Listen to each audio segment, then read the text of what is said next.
So am I audible now on internet? And can you see the PPTs? So we see yes. Okay, many of us have replied. That is good. Okay. Yes. 1 minute.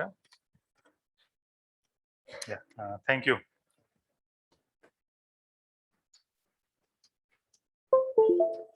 Good morning, everyone. Let us continue our journey of embedded system design. Now, before we begin the lecture, just want to address the submission for the lab. All right, everyone on net also is listening, right? Oops. See, many students have joined late in starting the experiments. Because of them, we have postponed the submission. I think next week would be the final deadline, next Wednesday. Okay, next Wednesday would be the final deadline, and probably, I will send the email with the details of what you need to submit, most probably by end of today. Okay. I think now we have waited enough, right? So everyone now still need to work on it. See, Wednesday is still there, half of the Wednesday you can work in the lab. Right? I think Wednesday afternoon, Yagnik ji are available, right? And at least everyone will have 2 more sessions, right? Friday session is there for batch 1. You will have Tuesday session, right? So Wednesday, it is what we plan. Is it clear for everyone? And I think now we have accommodated most of us, so should be okay. Any question on this? And of course, I will send email with the details to submit. For those who are submitting online only, we'll have to add some of the analysis. Those who are here, I think the submission will be straightforward, right? Because you have worked on the experiments, right? That has different level of complexity compared to working on simulation. Any question here on submission? All right, so today we start with a quick review. We will try to complete our chapter 10, timer programming. And today we want to start interrupt programming. That is chapter 11. That is our plan. All right. So timer, if we have quick review, we understand this. Timer can be used as counter. Right? We can have internal clock to drive the count. We can have external signal to drive the count. We can have monitoring of overflow. That is FF to 0. We can compare with a number and have a flag. So these are all the features available. 3 timers at MEGA32 has 2 of them are 8-bit, timer 0, timer 2, and timer 1 is 16-bit. All right. So timer 1 will have different features. So for timer 0, we have explored that in detail, and I think we have studied enough. And there can be more and more extension. Remember that, the creativity can be added to the programs and so forth. But we have studied the essence at this stage for timer 0. Right? So that can be a reference for us.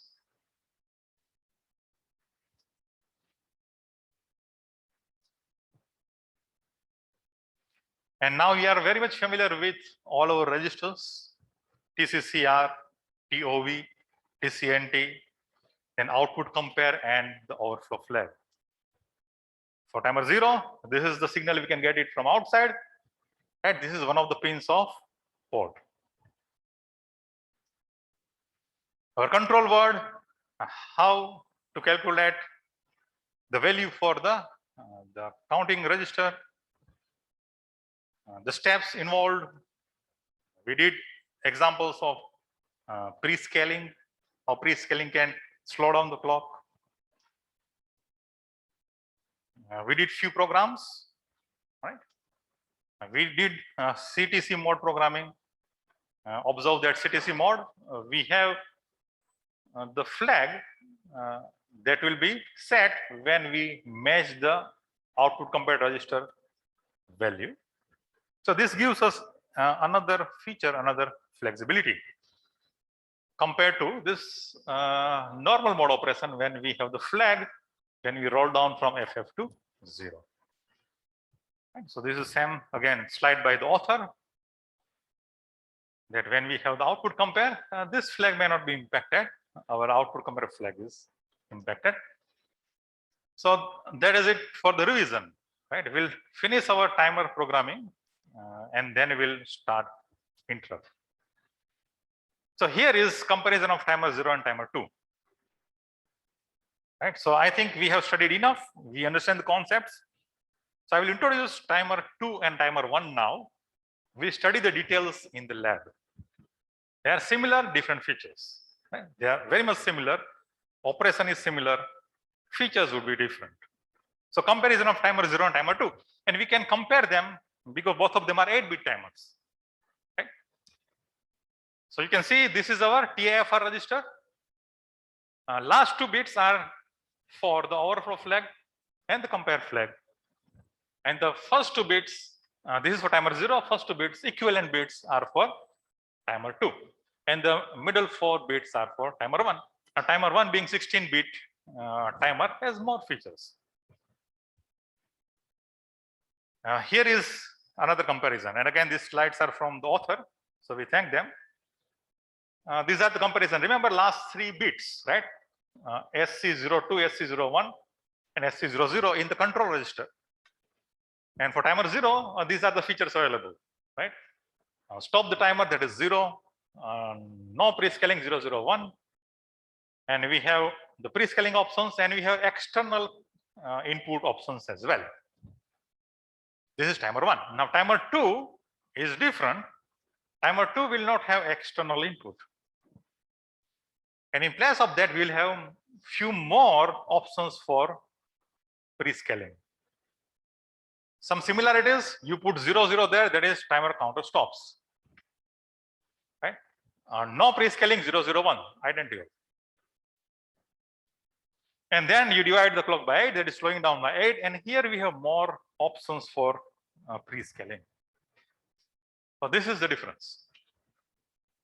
Right? This is one difference. What are some other differences? This is another difference. Right? The timer 2 can be used as real-time counter. So if you want to have clock-like scenario, the real clock-like scenario, we can do this. Right? 2 steps to do that. One is connect a crystal of this frequency to these 2 pins of AVR and set AS2 bit in. There is another register called asynchronous status register in which you want to set AS2 bit. AS2 bit is here.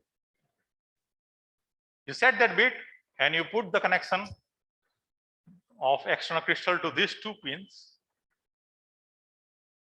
It will run. It will mimic the real-time counter.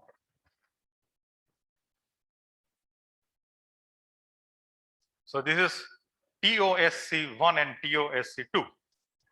Where are they? Here they are. Right? These are the external input for timer 2. Remember, this is for our timer 0, this is for timer 1. Right? These are for timer 2. However, the function is different. Function here is you want to run it as real-time counter. And this is our reference. We'll have a reference of 40-pin IC for this course. And so that is the difference. This is timer 0, right? The external input, the prescaling, and then we go to the controls. Right? Timer 2, similar but different. Right? Again, these are the diagrams from the textbook. We have 2 connections from outside world. Right? That can go to the prescaling, right? And we have different prescalers in this case, and different control bits, overflow flag, and we have compare flag. Right? The 2 is for the timer 2. Right? Again, this 2 reflects timer 2. So very similar, If you want to do the programming, you can use the same steps with different control registers and control and the flags for timer 2. Excuse me. Any question? So that is overview of timer 2. We will study that in detail in the lab. All right. Then timer 1. Now in our current lab tutorial, we are dealing with timer 0 and timer 2. And you can see we have 5 questions. Some of them will involve timer 2. The next tutorial we will have timer 1. Similar concept, more features. Okay. So timer 1 again, we have external input. Right. Again, edge detection is there, falling and rising edge. We have pre-scaling options available. Of course, this control name should be different. Right. And that goes to control, and then we can have, now it is 16-bit, right? So we can have 2 comparisons, right? It is 16-bit. The overflow flag is there. Right? So now we can have 00002 FFFF. We can have 2 comparators. Right? And here is simplified diagram of timer 1. So we may say use high and low. This is high 8 bits and low 8 bits, A and B. So 16-bit we are dividing in 8 bits. These are all control output compare and TCNT values, right? For example, TCNT, we are familiar with TCNT 0. This is TCNT 1 high and TCNT 1 low. Right? So here we can have say one of the flags they can monitor. Here we can have the output compare and so forth. It is 16-bit. The concepts are very similar. And of course, right, input capture register for timer 1. It is 16-bit and few more features. Again, we split them at high and low. Right? TCNT 1 low and TCNT 1 high. So we divide it with 8 bits at a time. The control register, right? I'm just going, I'm giving the overview.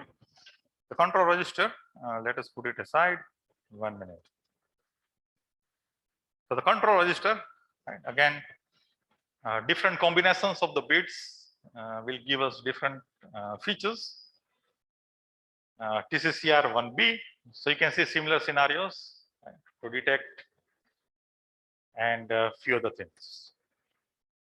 Now it is 16-bit and programming will be a little bit longer in terms of working on the program. So we say, okay, the best time to work on this will be the lab rather than the class. Right? In class, it may take longer time because we have more control words involved or the longer control words involved.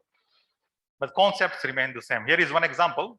Right? Write a C program to toggle only port B.4 continuously every 2 milliseconds. Use timer 1 normal mode and no prescaler to create the delay. Assume this crystal frequency. So do you see the similarity here with the question for timer 0? Okay. Again, if you go for the solution, no prescaling, right? So crystal frequency 8 megahertz. So this is our 1 machine cycle. Right? Prescaling is 1:1, so our T clock is this.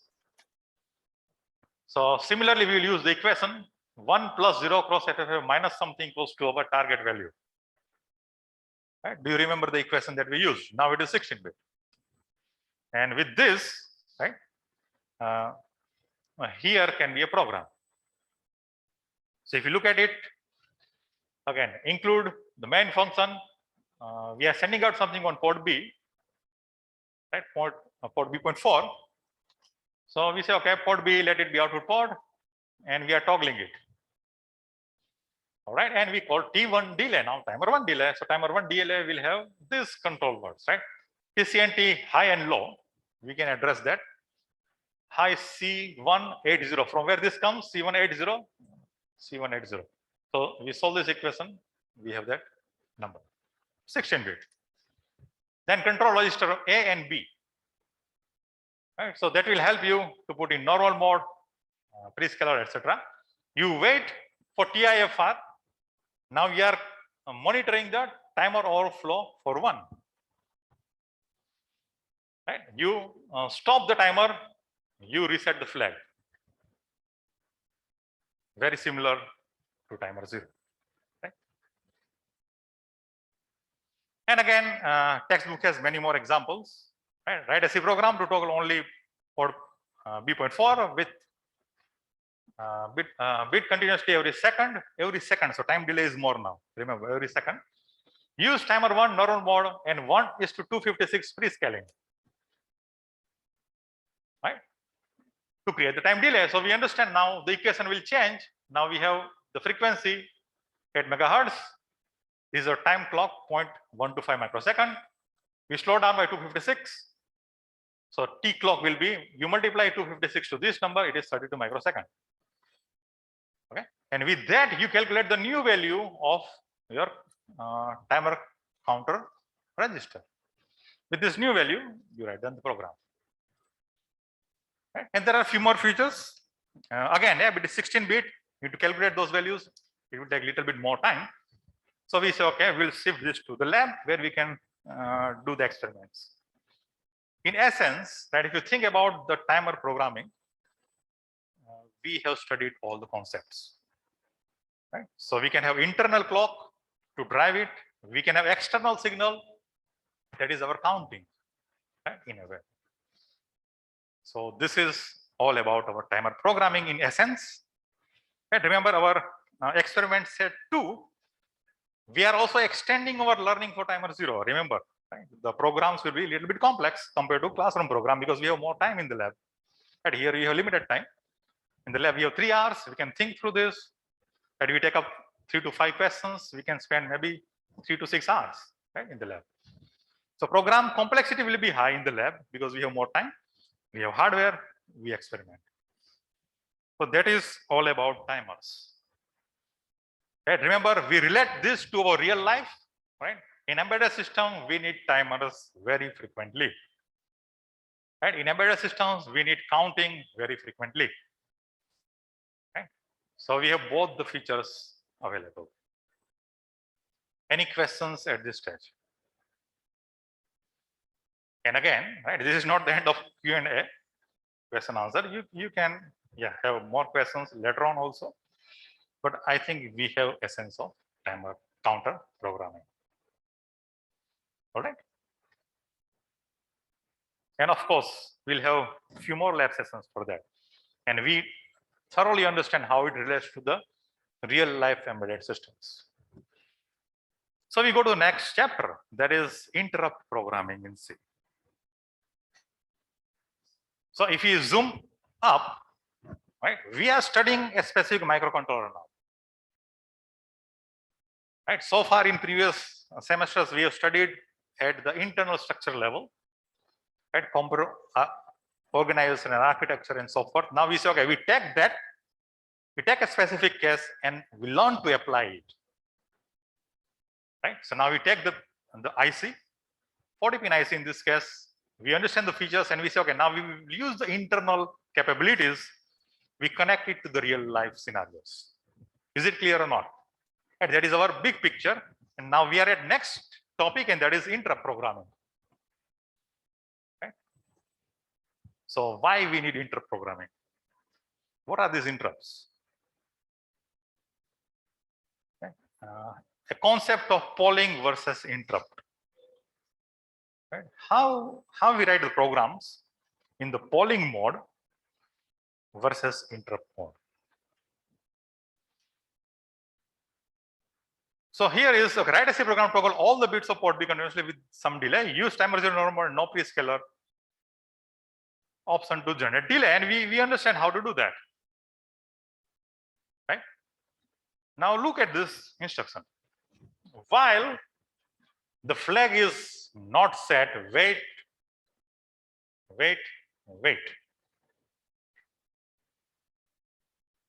So if our controller is executing this program, everything all right, by the way? Some sound was there. Fine. If our controller is executing this program, right, it will be in this loop. It will not do anything else. Right? It will not do anything else. Now suppose we want to have multiple functions at same time. This will hold the controller. Okay, while this loop is running, we can't do anything else. So can you program it so that we can use different hardware simultaneously? Hardware means the features of the controller. And if you use this way of programming, we are dedicating our program and we are using one set of hardware. Timer 0. Right? Timer 2 is sitting there. We want to use both of them together. Now, with this way of programming, we can use only one because, okay, this is waiting. Right? So here is the difference. So polling ties down the CPU. If something is there, it is in the loop. This is one way of programming. The interrupt way is more efficient because you start two things and let controller do its internal magic for two different subsets of hardware, say two different timers. All right? It is more efficient. It can have priorities, which will have more priorities, how you want to use it. It can be masked, means, okay, we can also decide that, okay, we don't want any disturbance in general terms. So do your work here and let something else happening in the background. And if you do this way of programming, we can use multiple features. And again, here is the interrupt unit, and that is communicating with CPU. And yeah, you can see this is the structure. We have CPU, crystal oscillator, and programs, and different memories, and timers, and ports, other things. So we have a unit, interrupt unit, that is connected to our CPU. This is our processing unit in a way. Okay? And yeah, one can be timer, another can be memories, and so forth. So interrupt. So we start with timer interrupts, right? To make our life easier, because we have studied timer. Can we use timers with the interrupt facility? So first of all, do you understand the interrupt? Everyone on internet, on our Zoom lectures, do we understand the difference? The polling, that is our standard way of waiting, right? Interrupt, okay, that remains in the background. We have another subroutine, we call interrupt subroutine, right? And it will be clearer with examples. So yeah, the overview should be clear. Okay, timer interrupts. We will begin with the interrupts that can be generated by timers. So here is the program. Using timer 0, generate a square wave on pin port B point. Okay, where is this pin? 5, where at the same time transfer data from port C to port D. Now we want to do two things simultaneously. Two things simultaneously. What is one thing? Transfer data from port C to port D. Okay. And at the same time, you want to generate a square wave. If you use the previous method, that is polling method, okay, you can do one thing. Right. So this way of programming will give you opportunity to work with two different things happening simultaneously. Let us see how the program goes. We'll understand this, and again, right, we may not understand everything here, but we'll unfold that. I'd include AVR.io, include AVR, okay, AVR/IO.h, AVR/interrupt.h. So when we want to use interrupts, this is the library we want to have. Let us look at main program. DDRB, we are ORing with logical OR with 0 cross 0, 0 cross 2 0. 0 cross 2 0 will be 0 0 1 0 0, 0, 0, 0. So we are targeting bit number 5. And bit number 5 becomes output. Then we have our initialization of timers. Right? TCNT is 0, and this value comes from, I want to generate some square wave. And control register, normal mode, internal clock, no prescaler. This specific value will give the time delay of 4 microseconds. We initialize this. Right? And then, okay, there is timer interrupt. So we need to learn this, something new. That is setting the interrupt. Okay, this is something new. So these two instructions we are going to explore. Right? So we initialize the timer. We are initializing the interrupt now. Enable timer 0 overflow interrupt. And enable all interrupts. Then we say, okay, fine, DDRC equals to 0. That is, port C becomes the input port. Port D becomes output port. We have infinite loop. While 1, send everything that you get on port C to port D. Right? So this is doing continuously. Then we say, okay, fine. Meanwhile, let us have subroutine, interrupt subroutine. Right? Interrupt. So this is for timer 0, overflow vector. So we go to a specific location. Right? This is our interrupt subroutine for timer 0. In that we say, okay, TCNT 0 is minus 32. We redefine it. And what we want to do? Port B toggles. Port B pin number 5 toggles. Right? This is what we want to do.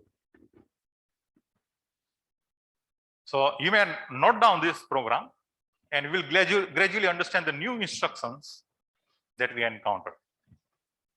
Okay? I suggest that everyone write down the program. So we have a reference. And what are the new things? Okay, we will explore them one by one.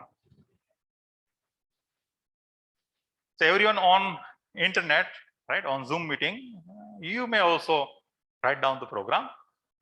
We'll refer back to this. This can be your template, right? Like timer 0 or any timer programming, we have template, standard template. Okay, this is the way. Here also we have template.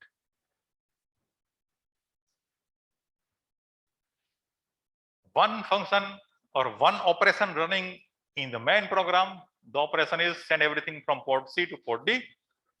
Another operation running as interrupt subroutine for timer 0.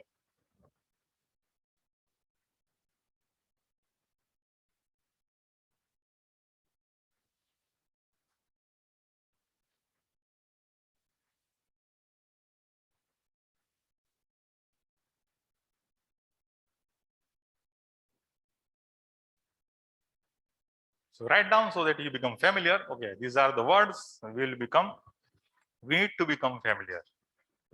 Right?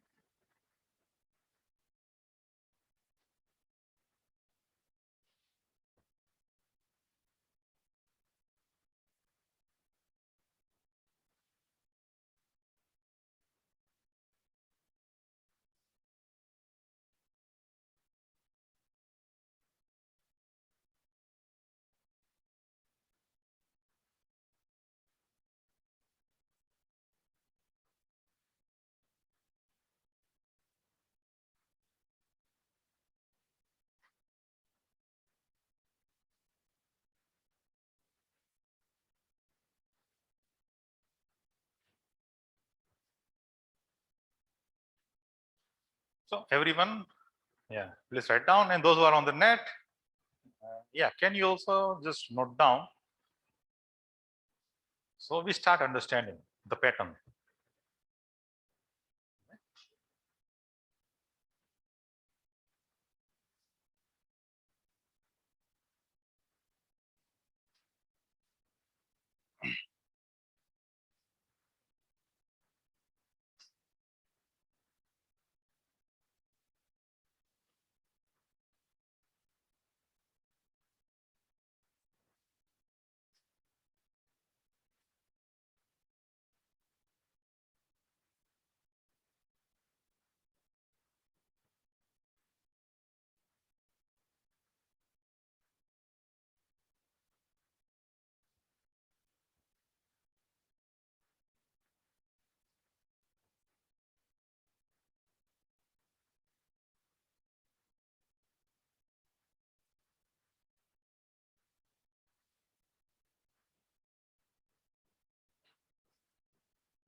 So what are some of the differences compared to our standard timer program?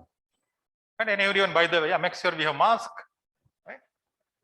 Please appreciate. Thank you. Yes. 2 tasks running at the same time. Right? So that is one difference. So which instructions are excluded from the main program compared to the previous one? Yes.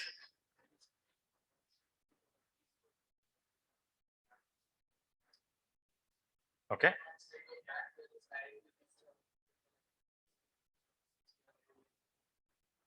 Fine. So let us go back. Like comparison is another way of learning. So here we have different subroutine. If you go back to our previous programs, so hopefully it will be closer. Yeah, here it is. So we have a function. Here we initialize. Right. So we take this initialization in the main. Okay. We don't have this waiting. Because if we wait for this, we cannot transfer data from port C to D. Because this is occupying the microcontroller. Right. So we exclude this. Right. This is automatically taken care of.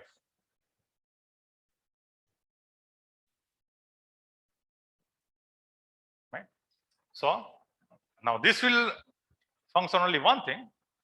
And we say, okay, we want to toggle something. This toggling is done here.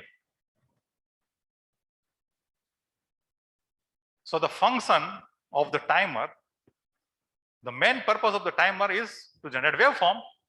That function goes to this subroutine.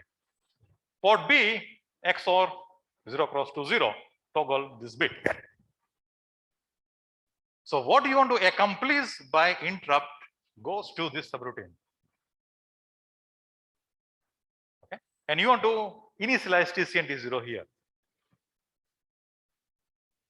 Clear?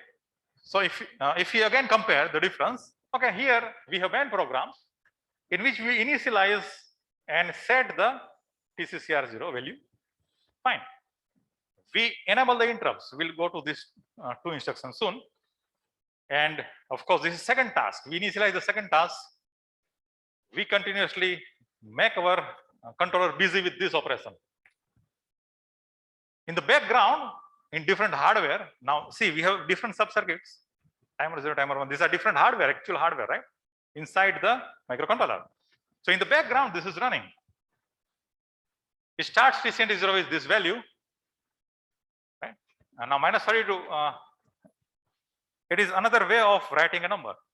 Right? Are you familiar with the negative numbers? Right? So it will. So if you write down minus 32, basically you are counting. So you can put for simplicity FF minus 32. Now FF is hex number. So you can say 255 minus 32. That value can go here in a way.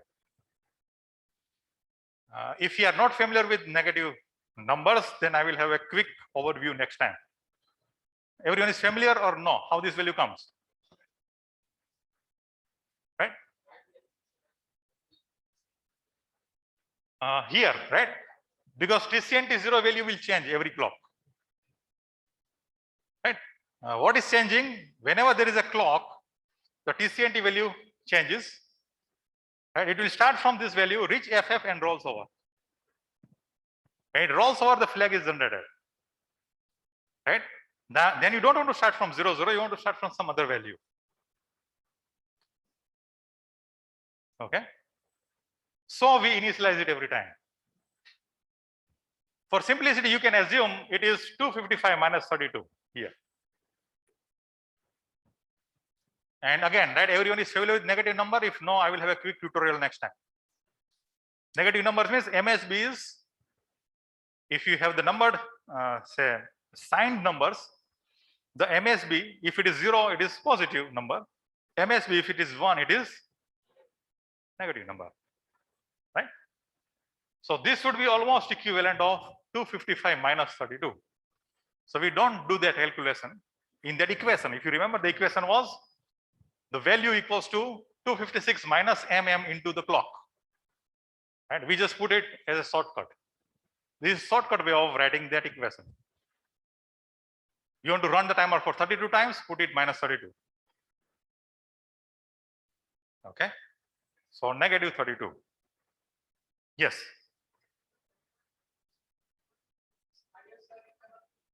Yes. Yes. Right. So what happens now? What happens now is this is continuous going on as a main program. In the background, we have timer. In the background, right? Remember, we have separate circuit for this inside the controller. In the background, this is also working, starting from for simplicity, right? 255 minus 32. Right? That is a simpler way of representing the number minus 32. I will have the exact mathematics next time so that we are familiar. It starts from that, it goes all the way to FF. When it rolls over, there is a flag, and that flag now will create interrupt because we have activated the interrupt now. For interrupt, this is global switch, this is local switch. We will soon see this. Global switch and local switch. Right? The moment we have overflow, it will say, okay, hold on here. Right? Let me complete this function. It completes the function, gets back to the main program. Yes. Say it again.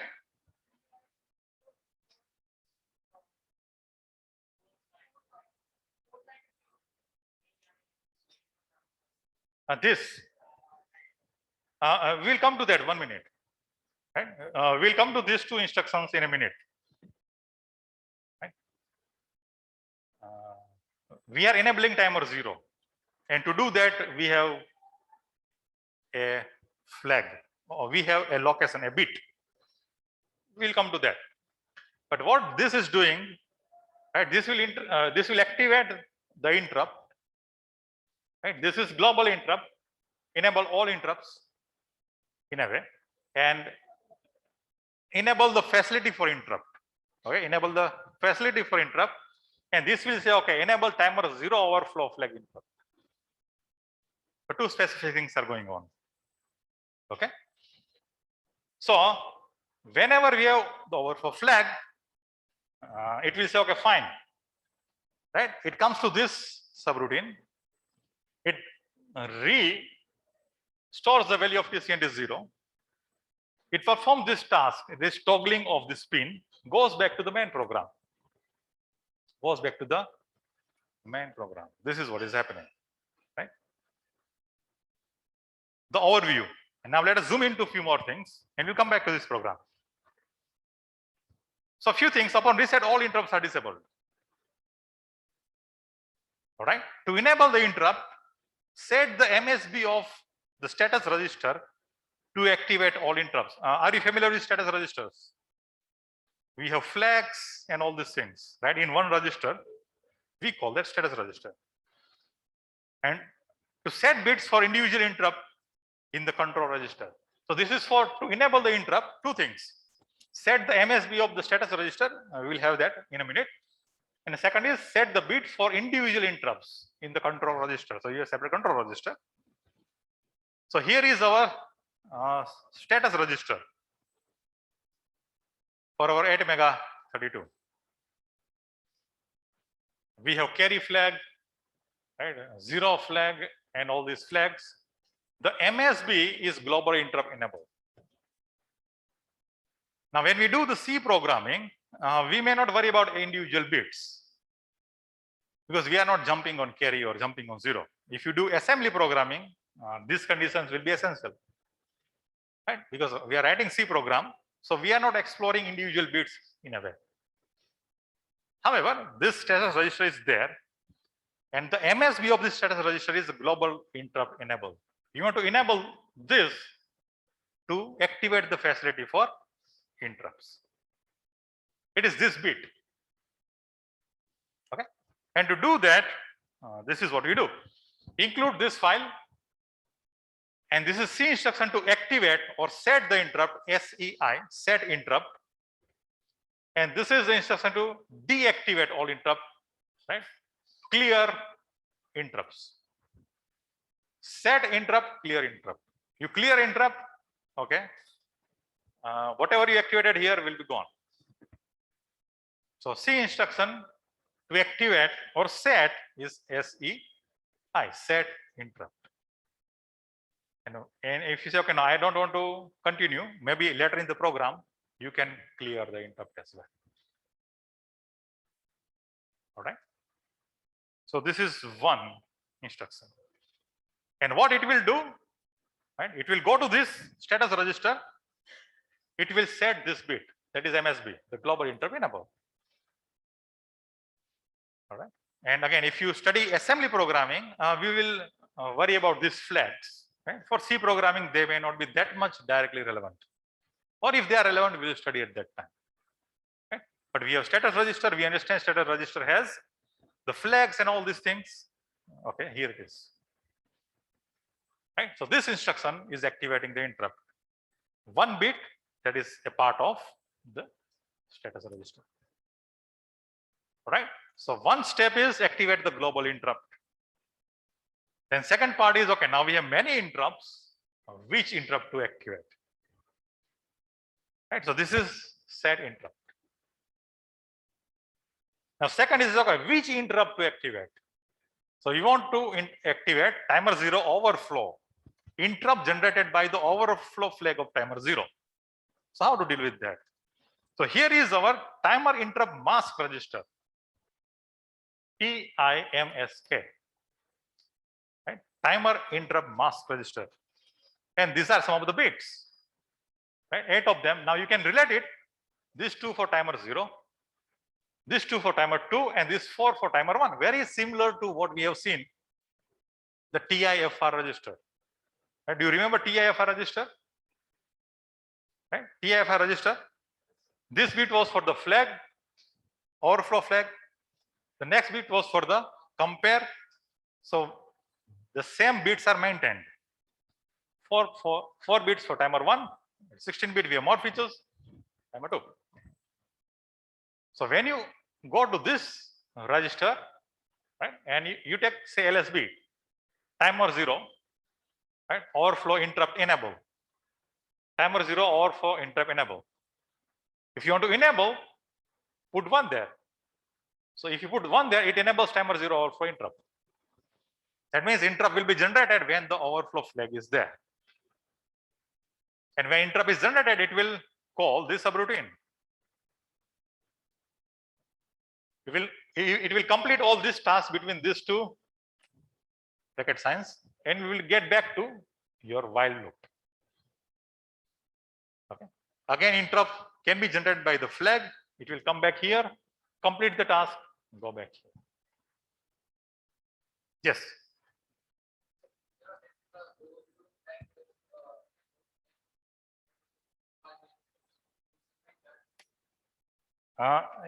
The question is, can you switch the order of instructions? You can. Right? So you can, yeah, you can activate first. That is fine. Yeah, but this will not run if you don't have both of these involved. Right? You want to have both the steps, you can change the sequence of steps, put this way.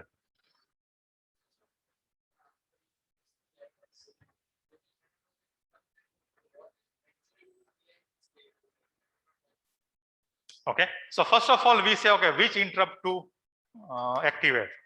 That is the overflow flag, right? Then we set the interrupt facility, right?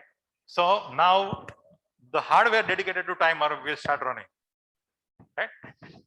Fine, that is in the background. Meanwhile, we move forward in this program, right? We run continuously this program. In the background, this is the timer is running. When the flag is there, right, it will take the control from this instruction to this subroutine. Okay. When the flag is generated, right, there is rollover from FF to 0. Flag is generated. The moment flag is generated, now it will take it out of this while loop because it is continuous and put it here. Okay. When we come here, first thing is we reload the value. Right? Then we do the task that is needed. That is, we want to toggle this pin.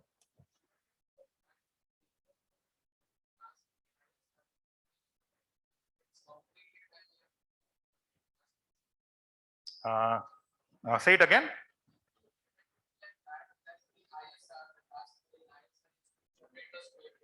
Yes.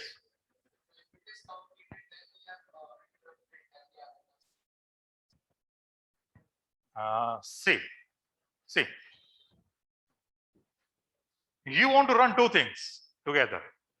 One is you want to toggle a pin, and second is whatever comes to port C, you want to send it to port D continuously. Right? Now, how to toggle a switch? To toggle a switch, we wait for some time, and if it is 0, we set it 1, or vice versa. Then you wait for some time. If it is 0, set it to 1. If it was 1, clear it to 0.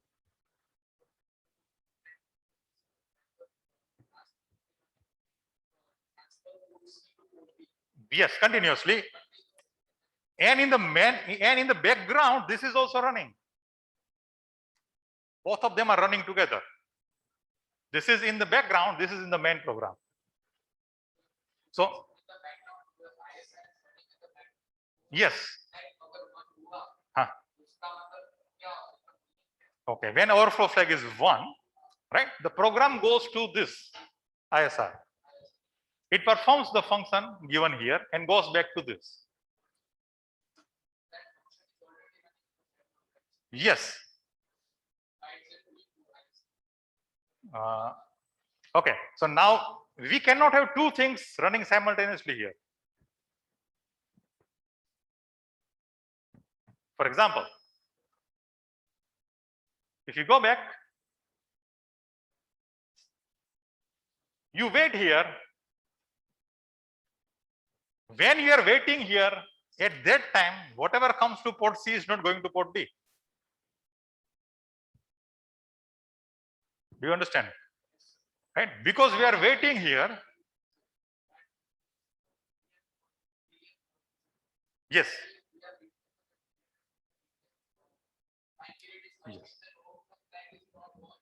Yes. Yes. This is the main function. Now, when we are waiting here, nothing else is going on. Right? At that time, right? Suppose you want to continuously send whatever is on port C to port D, that will not happen. Because your controller is in this loop.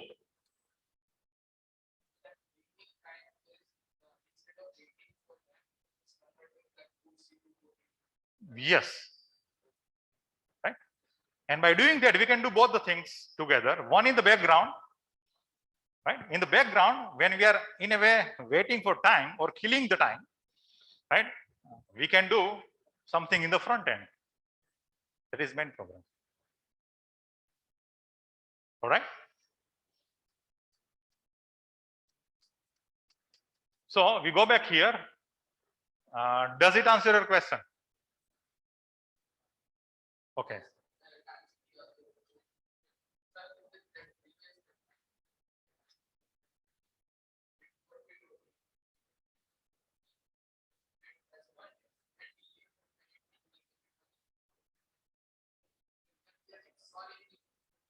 Yes. Yes. Yeah. Whatever was there, it will XOR with 1. That is 1 on port B.5. Clear? Clear? That is what is happening. Everyone is clear? So we understand, okay, we decide which timer we want or which interrupt we want, set the interrupt, it will start running in the background. Okay. Now here it is generating square wave. Now understand last time, right? If you remember our last time's program, there were a couple of comments that you want to discuss. What were those comments? Our last time's discussion, right? We were discussing some programs. There were a couple of updates for the people on the net. And when you want to have, so one difference was, one thing that you wanted to convey was, when we want to generate time delay, right? This applies to this programming as well as timer programming. and we draw that graph, time versus voltage, right? Suppose this is 150. In previous case, this was 150. Say this is 150 microsecond. Then you want to have the delay of 75 microsecond.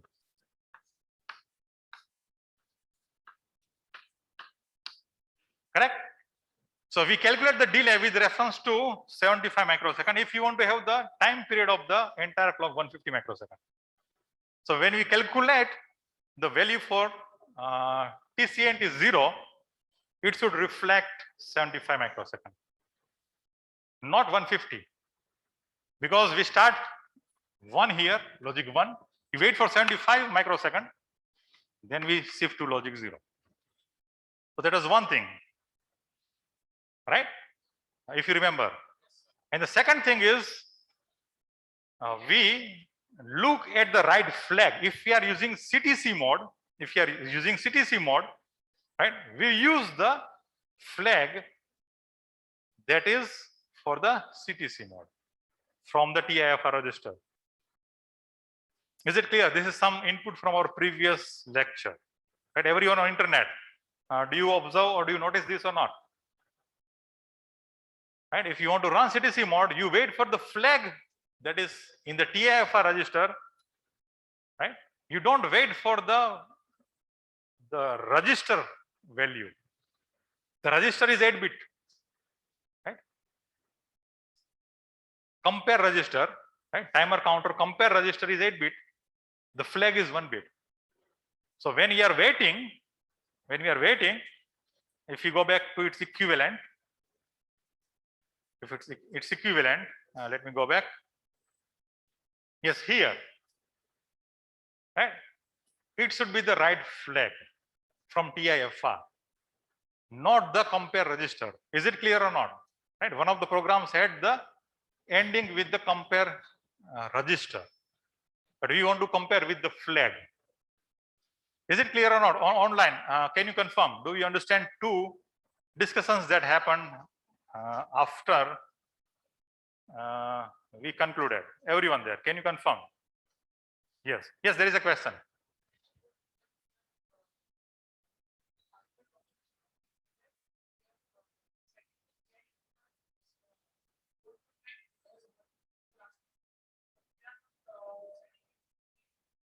In the interrupt. Now in the interrupt, it may have that feature automatically included.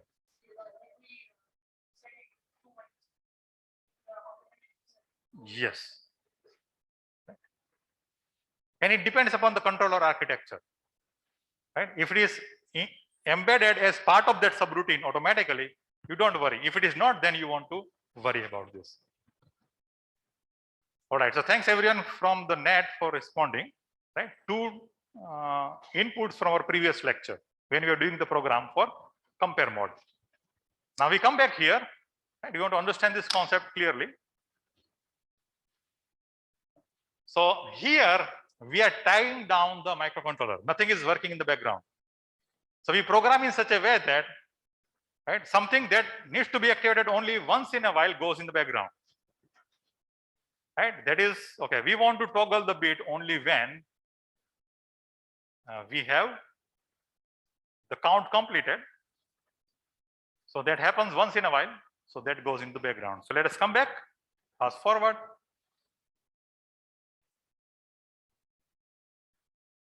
And yes, we are here now. So we want to activate individual interrupt, put logic 1 there. And you do that. And these are the explanation for other bits of this TIMSK register. Other 4 bits. This is the program, right? You want to activate or set 1 to TOI is 0. And timer 0, interrupt enable 0. Right? Or you can say TIMSK equals to, in this case, 0 cross 0 1. Yes or no? The equivalent instruction would be TIMSK equals to 1. Because 1 is equivalent in hex and decimal. Yes or no? Everyone. Right? So that is another way of doing this. So now do we understand all the instructions? We activate it, we start this. Right? We activate the interrupt. Then we go to the main program. In the background, this is running. We have separate hardware. Remember, timer is a hardware. Right? That hardware is running with the clock. The TCNT 0 value keeps on increasing. TCNT 0 value will change, right, with every clock because it is in normal mode, etc. This will keep changing. When there is FF200 rollover, okay, there is a flag. That flag is now converted into interrupt. All right. So whatever is happening here will be on hold for a minute, not minute exactly in terms of duration of time, but okay, it will hold and say, okay, let us continue this, reset this value so that you have right time duration. What function you want to achieve? Okay, at that time you toggle the bit. We toggle the bit, automatically goes back. And if you are using this specific vector interrupt, ISR, this may include the resetting of the flag, etc., as part of it. Again, depends upon the microcontroller, right? So when this is generated, okay, this is what you want to program. Few things are automatic, and few things are automatic. That is happening. So do we understand this program better now? Everyone and everyone on the internet, do we understand this? What is happening? Yes or no? Right? What are other interrupts? These are other interrupts. We have external interrupts, 0, 1, 2, 3. Signals can come from outside and work as interrupt. Okay, so now we are zooming out. We understand interrupt. We take specific case of timer 0 interrupt for the overflow. We understand the process, right? One task running in the main program, other running in the background, right? This will take the control when we have interrupt. It will give the control back to this. Fine. Now the question is, okay, how many such interrupts are there? These are the interrupts. We can have external interrupts, 0, 1, 2. Fine. We can have, say, timer 2 has two of them. One is overflow and compare match interrupts. Then we have timer 1 and we have timer 0. Right? So these are the essential interrupts that you want to understand. Now we are quite fluent with this timer 0. So we know how to use these two. These are equivalent.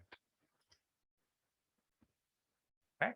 And we have external interrupt as well. And for every interrupt, there is a vector table. What that means is, okay, we have a ROM location where it will go. The program control goes there. So if you press reset, reset is another interrupt. We'll have even full list of interrupts later on. And these are, we are interested right away. Right? We have few more. So reset is one of the interrupt. If you press the reset button, what happens? Whatever is happening in the program, okay, you lose the control. Control goes to the location 0, 0, 0, 0. Whatever is there will run. All right. Then external interrupt 0 has this location. 1, 2 has these locations. Similarly, we have dedicated locations for what happens when interrupt is generated. Program goes there. Right? There you can write a jump instruction. Right? Because we cannot have entire program here. You see, reset is at 0, 0, 0, 0. External interrupt 0 is 0, 0, 0, 2. So at 0, 0, 0, 2, you can have a jump instruction, jump to this location. And there you can write down the subroutine. Subroutines are this. And when you specify this timer 0 overflow vector, that means you are writing at that location. And this is controller specific. You are writing at that location. So what happens? Interrupt comes, the corresponding interrupt will send the program counter to this location. From here, you can jump to your subroutine and it will automatically have the return address. Right? It will return to the main program. So the point here is we have vector names. Right? If you want to look at the ROM locations, right? Here there will be jump to specific location. There you write down the program and so forth. So here is our program. Right? Using timer 0, generate square wave on pin port B.5, right? At the same time, right? While at the same time transfer data from port C to port D. So this is what is happening using timer 0 overflow flag. Is this clear or not? Right. Now here is our 40 pin IC, and we say, okay, there are certain interrupts that are coming from outside. Coming from outside. Right? What are those interrupts? Yeah, by the way, this is full list of interrupts. We have so many interrupts. Right? The same mechanism works for all the interrupts. So we have external interrupts. These are hardware interrupt, timer counter interrupts. We have UART interrupts. We'll study this as the next module. ADC conversion interrupt, right? Memory interrupt, right? Analog compare and so forth. So we have entire list of interrupts. So we can do so many things in parallel. Right? We can do so many things in parallel. And you can work on a main program at the same time. You can work on timer 0, timer 1, timer 2 simultaneously, because all these interrupts are available. Okay. So in principle, you can work on all these things in parallel. So that makes our microcontroller working more efficient. All right. And these are, you see the red, these are our hardware interrupts, INT 0, INT 1, and INT 2. These are the pins dedicated to the external hardware interrupt. You can generate a signal, right? Like for timer counter, you can have external thing coming into, right? This is what is happening for timer, for the interrupts, 3 of them. So we can, in a conclude our today's lecture by summarizing the steps, right? I think it is 12:10. Many of you would be, okay, thinking for the next lecture or break. Let us understand these steps. This is a summary of what is happening when we have interrupt. All right, 4 steps. So let us review them. Step number 1, right? Upon activation of an interrupt, the microcontroller goes through the following steps. What is happening? This is summary of our lecture. We have discussed this, but now putting together in terms of words. Number 1, it finishes the instruction it is currently executing. Right? So if you go back, it is here. Right? It will, suppose it is still taking the value from pin C, it will complete, it sends value to port D. It completes there. Right? And saves the address of next instruction, that is program counter, on the stack. Right? Whatever is running, let us complete that instruction. Right? Interrupt is generated, so put the value of what is going to be next on program counter to the stack. The value of program counter to the stack. Okay. Step 2. Everyone understands, right? We are summarizing. Right? We have learned this, but we are summarizing now. It jumps to the fixed location in memory called the interrupt vector table. And we have seen those tables. The interrupt vector table directs the microcontroller to the address of the interrupt service routine. So from there, it will go to the interrupt service routine. Step number 2. Few minutes. We don't want interrupts there. Let us be in the main program. Step 3. Right? Do you understand? Step 3, now the controller starts to execute the interrupt service subroutine until it reaches the last instruction of the subroutine, which is RETI, return from the interrupt. So this is all happening in the background. In C program, you don't see this. Right?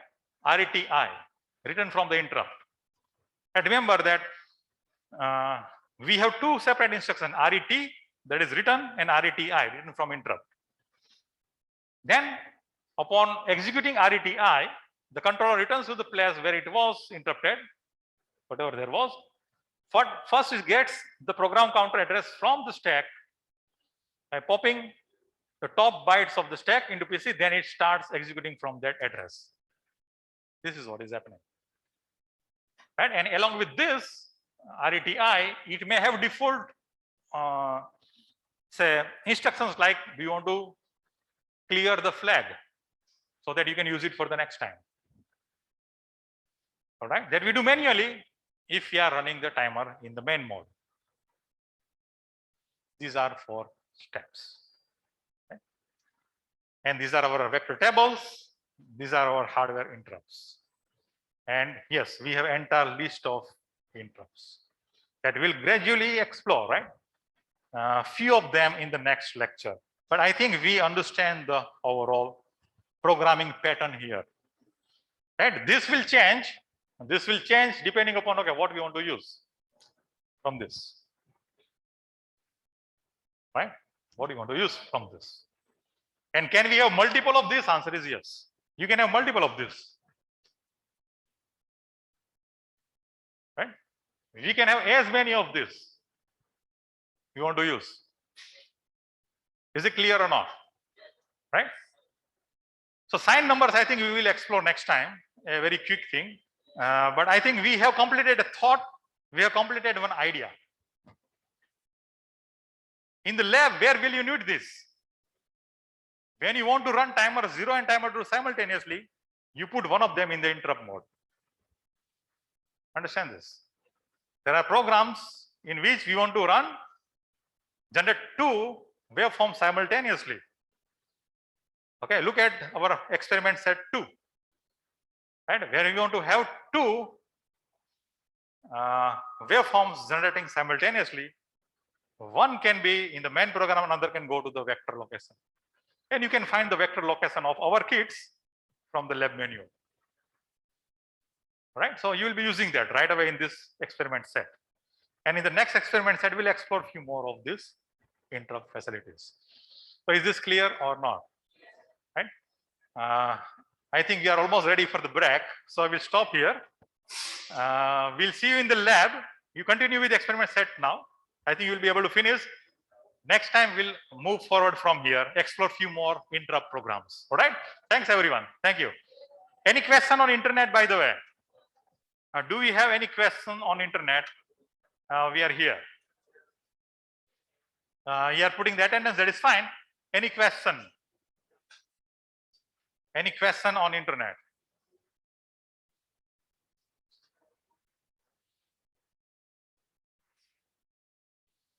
All right, no questions, then we may stop. All right, thank you. Thank you, everyone.